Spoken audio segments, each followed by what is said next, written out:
So hello everyone, welcome to civil Seva Margdarshan. जी हाँ, हमारा लक्ष्य विपाट घटना संग्रह में आपका फिर से स्वागत है। ये सीरीज है 71 लेक्चर की, जिसमें हम लोग 71वीं बीपीएससी के पूरे करंट अफेयर्स को कवर कर रहे हैं।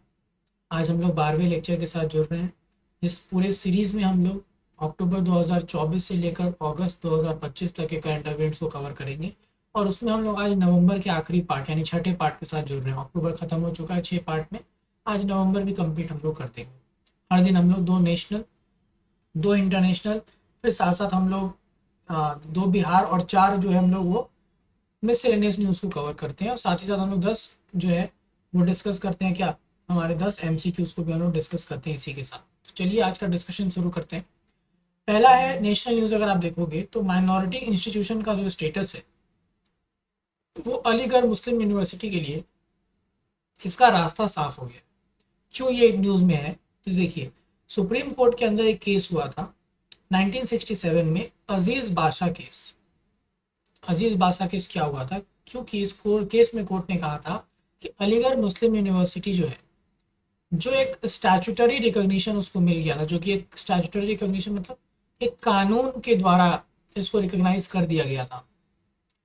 तो जो इसका माइनॉरिटी का टैग है, जो फंडामेंटल राइट में आर्टिकल 30 के अंदर, जो फंडामेंटल राइट्स के अंदर माइनॉरिटीज़ का अधिकार है कि वो अपने पसंद का एजुकेशनल इंस्टीट्यूशन को इस्टेब्लिश भी कर सकते हैं और उसको चला भी सकते हैं, वो अब इसको नहीं मिल सकता, क्योंकि ये एक स्टैट्यूटरी बॉडी हो चुका है और statutory bodies do not have fundamental right. समझ में आ रहा है बात ना? तो इसी चीज को अभी सुप्रीम कोर्ट ने हाल ही में इस फैसले को ओवरटर्न करते हुए 4:3 की मेजोरिटी से क्या कहा कि जस्ट बिकॉज कोई जो इंस्टीट्यूशन जो माइनॉरिटी कम्युनिटी के द्वारा स्टैब्लिश हुआ था, उसको अगर स्टैट्यूटरी रिकॉग्निशन मिल जाता है तो भी वो अपना आइडेंटिटी जो है माइनॉरिटी कम्युनिटी वाला वो लूज नहीं करेगा। तो ये ध्यान दीजिएगा, सुप्रीम कोर्ट ने इसको माइनॉरिटी स्टेटस नहीं दिया है, ये सेंटर के पास ये पावर रहेगा। लेकिन सुप्रीम कोर्ट ने इसका रास्ता साफ कर दिया है और इस मैटर को एक कॉन्स्टिट्यूशनल बेंच के पास रेफर कर दिया है कि अब वो बताएंगे कि अलीगढ़ मुस्लिम यूनिवर्सिटी को माइनॉरिटी स्टेटस यानी आर्टिकल 30 का अधिकार मिलेगा कि नहीं मिलेगा। ठीक है, चलिए दूसरा नेशनल न्यूज है नो योर मेडिसिन ऐप। देखिए, हमारे यूथ अफेयर्स और स्पोर्ट्स के जो मिनिस्टर है मनसुख मांडविया, उन्होंने क्या किया, एक nation wide appeal, nation wide आप कह सकते हो कि लोगों में एक अवेयरनेस और अपील स्टार्ट किया। क्या करने के लिए? To strengthen the fight against doping in sports. तो जो डोपिंग होते हैं, यानी कि जब आप बात करते हैं किसी किसी ना किसी मेडिकेशन के इन्फ्लुएंस में आप आ जाते हैं before going for a particular sports activity, उसके अगेंस्ट जो है अवेयरनेस फैलाने के लिए कैंपेन स्टार्ट किया है। और उस कैंपेन में वो लोग एथलीट्स को बोल रहे हैं कि आप जो है सारे साथी जो जो भी स्पोर्टिंग कम्युनिटी है उनको क्या बोल रहे हैं कि आप लोग जो नेशनल एंटी डोपिंग एजेंसी नाडा, इसके द्वारा जो नो योर मेडिसिन ऐप है, उसको आप लोग क्या करें, यूज करें, उसको आप लोग जाने। तो ध्यान दीजिएगा, नाडा के द्वारा जो है नो योर मेडिसिन ऐप जो लॉन्च किया गया है, इसके थ्रू अवेयरनेस फैलाया जाए ताकि पता हो सके कि कौन सा जो मेडिकेशन है उसके अंदर आप डोपिंग के चार्जेस आपके ऊपर लगाए जा सकते हैं। So this will help to empower athletes with critical information and helping them avoid inadvertent doping and maintain fair play. ठीक है, इंटरनेशनल न्यूज पहला अगर देखें तो इकोनॉमिक फ्रीडम रिपोर्ट 2024 का जो है, ये रिपोर्ट जो है फ्रेजर इंस्टीट्यूट के द्वारा कंपाइल किया गया है। किसके द्वारा? फ्रेजर इंस्टीट्यूट के द्वारा, जिसमें भारत को 165 कंट्री में 84th रैंक मिला है। ये थोड़ा सा इंप्रूवमेंट हुआ है 2023 में 87th रैंक जो था उससे। जो top 5 most economically free countries हैं वो हैं Hong Kong, Singapore, Switzerland, New Zealand and United states. ये इकोनॉमिक फ्रीडम रिपोर्ट है कि आपके यहाँ इकोनॉमिक एक्टिविटीज के लिए कितनी आज़ादी है। यानी कि समझिए ऐसा, जो हमारा जैसे हम लोग सिंगल विंडो क्लियरेंस की हम बात करते हैं, हम लोग कोई भी स्टैब्लिशमेंट की बात करते हैं, हम लोग स्पेशल जोन्स की बात करते हैं, इकोनॉमिक जोन्स की, इन सब ही पैरामीटर्स को देखते हुए कि आपके देश में कितना लेवल पे इकोनॉमिक फ्रीडम है, भारत को जो है वो 84th रैंक दिया गया है।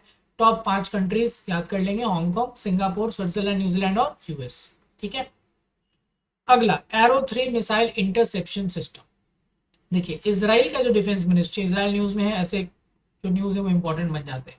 इसराइल की डिफेंस मिनिस्ट्री जर्मनी के साथ मिलिट्री कोलैबोरेशन जो है वो इनहेंस कर रही है और फोकस है कि वो एरो एरो 3 जो मिसाइल इंटरसेप्शन सिस्टम है वो जर्मनी में डिप्लॉय कर दे 2025। एरो 3 मिसाइल इंटरसेप्शन सिस्टम जो है वो क्या, वो क्यों है? It is design to intercept long range ballistic missile. तो जो लॉन्ग रेंज के बैलिस्टिक मिसाइल्स हैं उनको इंटरसेप्ट करने के लिए ये जो आपको हमारा इंटरसेप्शन सिस्टम है वो एरो 3 जो है वो होता है। इसके दो मेन कंपोनेंट्स होते हैं, एरो 2 और एरो 3 इंटरसेप्टर। ये सिस्टम डेवलप किया गया था एक कोलैबोरेशन के द्वारा, किसके बीच में? इजराइल और यूएस के बीच में, ठीक है, जिसमें इजराइल एरोस्पेस इंडस्ट्री मेन जो है वो कॉन्ट्रैक्टर है इस प्रोजेक्ट का। तो ये जर्मनी के साथ ये डील जो है इजराइल करना चाह रहा है, arrow 3 missile interception system. Bihar specific news देखिए अगर तो 2024 का विमेन एशियन चैंपियंस ट्रॉफी जो है वो कराया गया बिहार में राजगीर में 11 से 20 नवंबर राजगीर स्पोर्ट्स कॉम्प्लेक्स में, ठीक है। ये 8वां एडिशन था जो बाइनियल कराया जाता है, नहीं हर 2 साल पे ही होता है, जहाँ 6 जो best Asian women's national teams हैं वो कम्पीट करती है।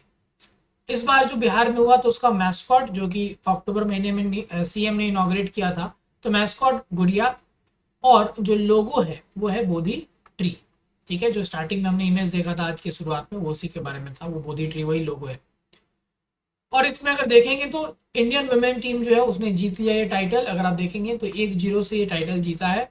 और बिहार वुमेन एशियन ट्रॉफी क्यों बोल रहे हैं? क्योंकि बिहार में कराया गया है इस बार। तो चाइना को 1-0 से हराकर इंडियन वुमेन हॉकी टीम इस टूर्नामेंट को जीती है।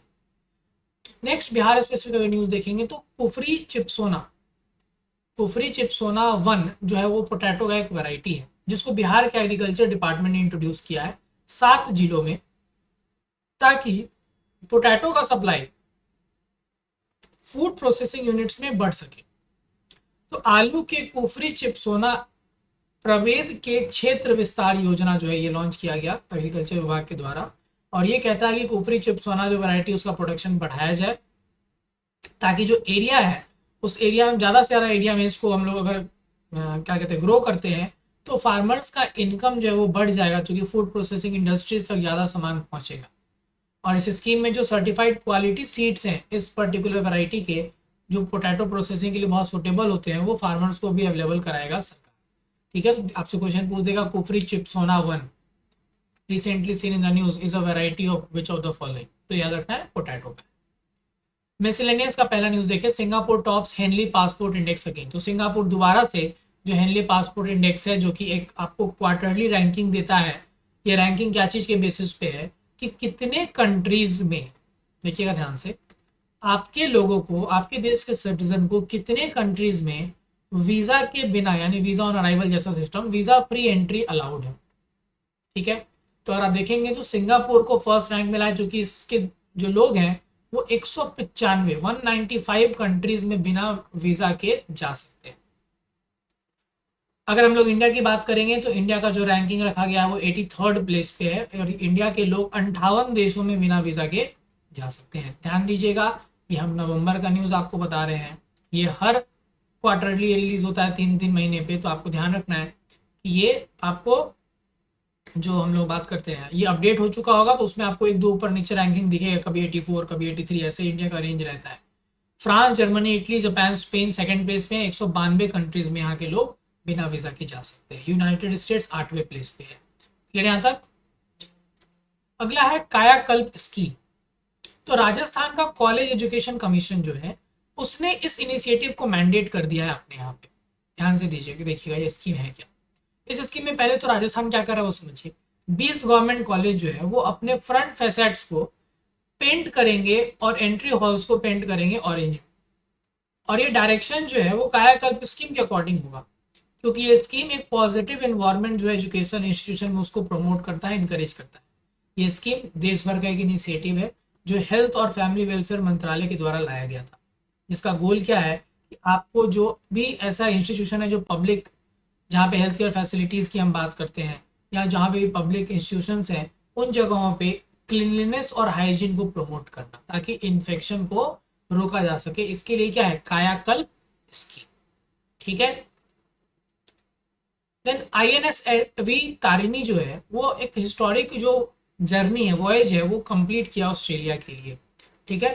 तो इंडियन नेवल सेलिंग वेसल जो हमारा है तारिणी, उसने 39 दिन लंबा एक टूर जो है वो कंप्लीट किया, जो 2 अक्टूबर 2024 को शुरू हुआ था गोवा से, और वो फर्मेंटल ऑस्ट्रेलिया पहुंचा 9 नवंबर 2024 को। ये एक्सपेडिशन किस चीज का पार्ट है? नाविका सागर परिक्रमा 2 इनिशिएटिव का।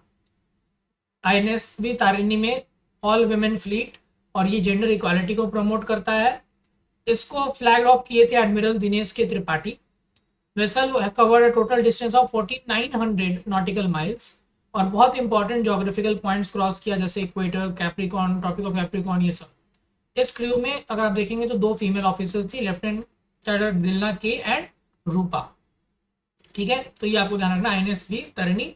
ये भी चीज आपको पहले भी एक बार बता रखा है, विमेन स्पेसिफिक जो फ्लीट्स होते हैं उसको हमेशा कौन कैरी करता है? INSV Tarini. Last news, IUCN stop conservation leadership award.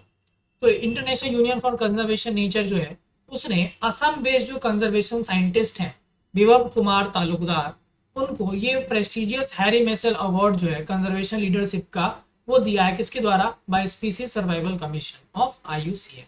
कहाँ मिला ये अवार्ड? अबू धाबी में दिया गया है। ठीक है, स्पीसीज कंजर्वेशन जो एशियन राइनोज है पर्टिकुलरली, उसके लिए इनको ये अवार्ड दिया गया। किसको? विभव कुमार तालुकदार को। और ये अवार्ड का नाम क्या है? Harry Messel award for conservation leadership by species survival commission of IUCN. ठीक है, चलिए फटाफट 10 क्वेश्चन देखते हैं। What was the theme of the third edition of the महासागर event conducted by Indian Navy in November 2024? नवंबर 2024 में जो महासागर इवेंट कराया गया था, उसका जो थीम था वो थीम था कि आपको कोऑपरेशन के लिए ट्रेन किया जाएगा, ताकि आप कॉमन मैरीटाइम सिक्योरिटी चैलेंजेस जो इंडियन ओशन रीजन में, उसको मिटिगेट यानी कम कर सके। तो ये is the correct answer. Which state has launched a policy to introduce diploma and certificate courses in animal husbandry and para-veterinary medicine?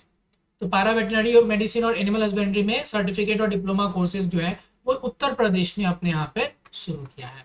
ठीक है, recently Maia Sandu has been elected as a president of which country? तो Maia Sandhu जो है वो president कहाँ की चुनी गई है?